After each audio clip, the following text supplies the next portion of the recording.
Hey guys, Tom itself here. This commentary isn't at all about the gameplay, this is much more about gaming in general.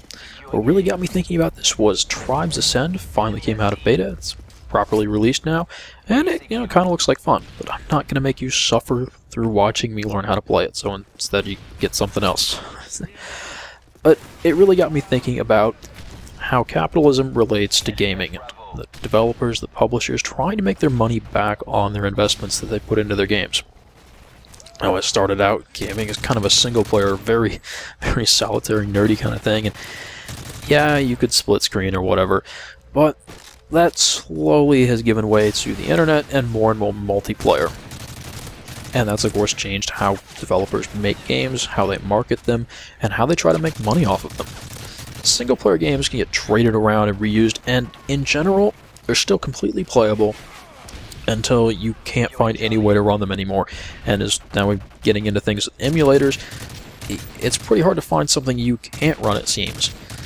Whereas on the other hand, a multiplayer game is dead when they turn off the servers or when there just isn't that critical mass of players there to keep the game active and playable for everyone who still wants to play it. And it's a very different life cycle between single and multiplayer games. The thing is, multiplayer seems to have this, at the start it can be really strong, and then it just tapers right off. As far as, the lifetime of single-player games can just stretch on and on. But as far as the company is concerned, the publisher and the developer who made the game, the time value of money, they want the return on investment soon. So, you get the other side of the capitalism equation here, and I know that if there's a single-player game I really like, I can wait 2 years and then go buy a used copy or even a new copy really cheap. I can just wait, and it's still the same game. I still probably have a working system to play it, and I can get the same level of enjoyment out of it. But I can't do that with a multiplayer game. And that's changed a lot of dynamics, and I think some of the repercussions we're still working through. Oh, the first big distinction here is replayability. Single-player games, you beat the game, and unless you really liked it, you're probably done with it. Go let a friend borrow it, that's what I often do, or sell it back and get some money for it, because it's not worth that much to you anymore. A multiplayer game? Well, they're hoping that you want to keep playing it a while longer, and especially you want to play it with friends, so they'll buy the game too at that point. But a couple years down the line, turn the server off, stop supporting the game, and then there also won't be that many people to play it, and so multiplayer games tend to die. But there's that point between beating the single-player game and wanting to play more multiplayer, where there aren't as many copies going back to be resold or being loaned to friends, because you all need a copy, that publishers really look for to help them sell lots of copies. And for a while, games said, hey, every game needs to have multiplayer. The example I'm going to point to is Doom 3. Game did not need multiplayer. I don't know of anyone who actually even played it other than just to see what it was. But for some reason they went ahead and added that into the game when it did need to be there, and it didn't help them in the way that having multiplayer kind of is expected to help a game last longer and make people want to buy a whole bunch of copies so all their friends can have it and play it together.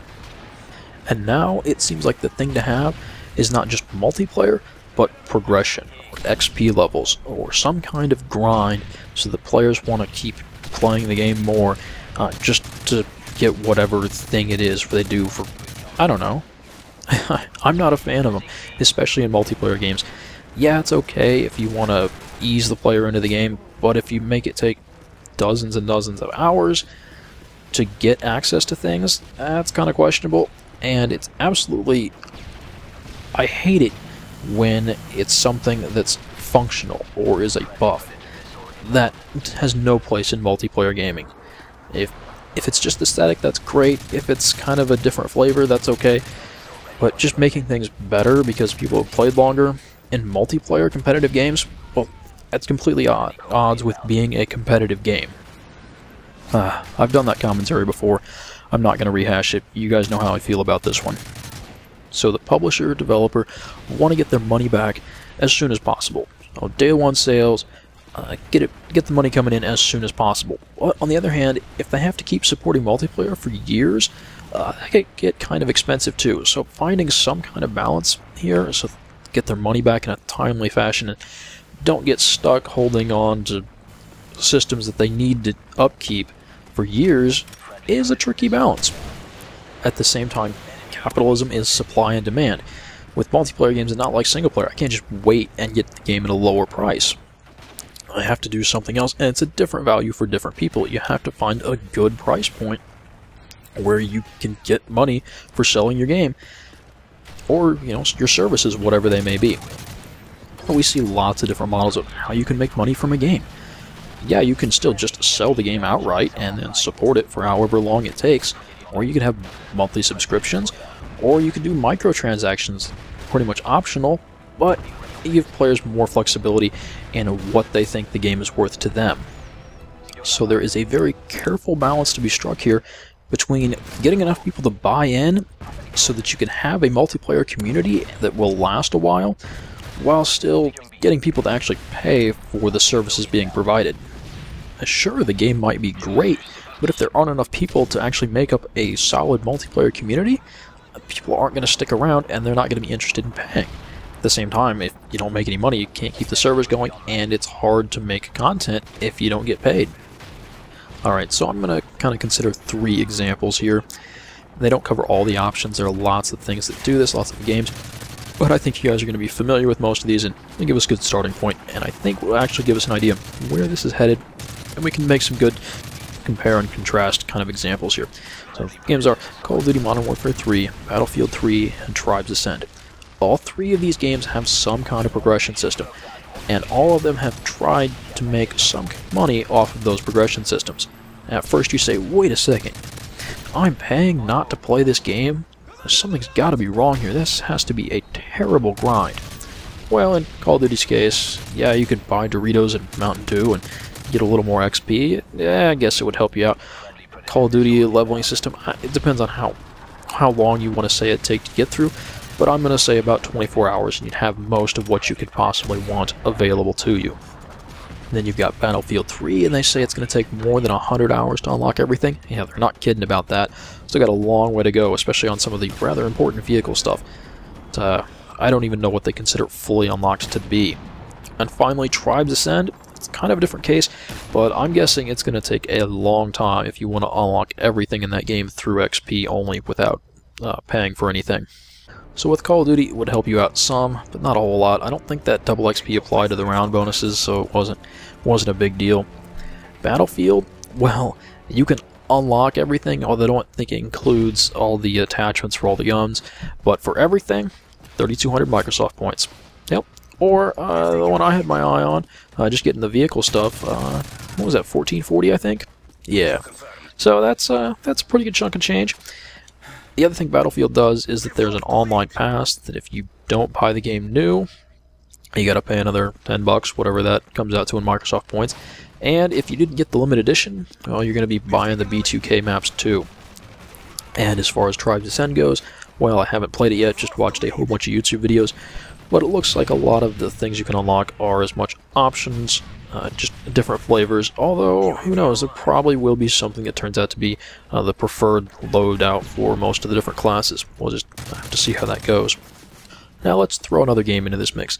Team Fortress 2 finally went free to play a couple months ago, and apparently did really, really well with it. Brought back a lot of life in the community, and people started buying stuff again. It's that whole, if you don't have an active community, people aren't going to want to buy stuff. But if people are playing games and having fun, yeah, they might spend some money. And an active community is something that you can't really buy. It's not something you can include with the game. It's that you have to bring a community in to play the game, who wants to play it. And how did Valve do that with Team Fortress 2? Well, they said, hey, come try it if you like it. We know you're going to spend some money on it if you've got it. And if not, you're going to be there so we actually have a community so that people can still play this game. Now, how does that compare to the Battlefield 3 model? Well, if you waited a couple months or, say, a couple years before you got into the game, you're going to need to make sure you get an online pass. If you've got a used copy of the game, you're going to need to pick up the map packs. You understand that. But you're going to have to think long and hard if you want to get the shortcut packs so that you're not at such a disadvantage as far as the unlocks go. It's a tough choice. And in the end, I could see it being possible to spend more on the game after it's been released for several months than you would have if you got it on release. And that's the complete opposite of the single-player argument I was making earlier. But Call of Duty kind of seems like it tries to get away with this because they release a new game every year and they encourage players to reset the progression fairly frequently, so it doesn't make people who aren't maxed out yet feel at such a disadvantage all the time. They're at a disadvantage, but I don't like it, but that's what they try to do. You probably see where I'm going with this. The argument is if you have a progression system, that's inherently going to make it less attractive to new players, and you're going to get some attrition in your community, and before long it's going to kind of dwindle off and it may lose that critical mass that it has to keep going. Now, if your way of making money is shortening that progression curve, it's going to make the game more expensive for players coming into the game, unless you constantly scale that, in which case people aren't really going to appreciate it. There was some small outcry in the Battlefield 3 community when they released the shortcuts because people were like, oh no, I spent all my time unlocking this stuff, people can just pay to have it done now, it doesn't feel like a sense of accomplishment. No, whatever, it's how they're making money. But I don't think it's a particularly good way to make money. Granted, I don't think the progression system is set up right, but making the game more expensive later on to come into a game that's already well on through its life cycle doesn't make sense to me. Oh, let me make fun of another game and point out some potential flaws in some of these systems. FIFA has gone to this trading system where you can spend money to get Microsoft points to then trade into the game system. Problem is, now you're effectively, by a couple steps removed, trading real money. And so it becomes a target for scammers and hackers and all that stuff. And they really need to step up their security with like some two-factor authentication, Microsoft, please, my Xbox for Windows Live, before they really can keep doing that. I'm surprised EA can keep doing that. That does not make sense to me. So after the initial purchase, how do you get people to spend more money on a game and not have some crazy thing that messes up your progression system that probably shouldn't even be there in the first place with a multiplayer game?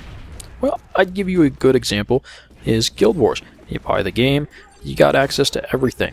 But if you play the game a lot, you're going to end up with a lot of stuff.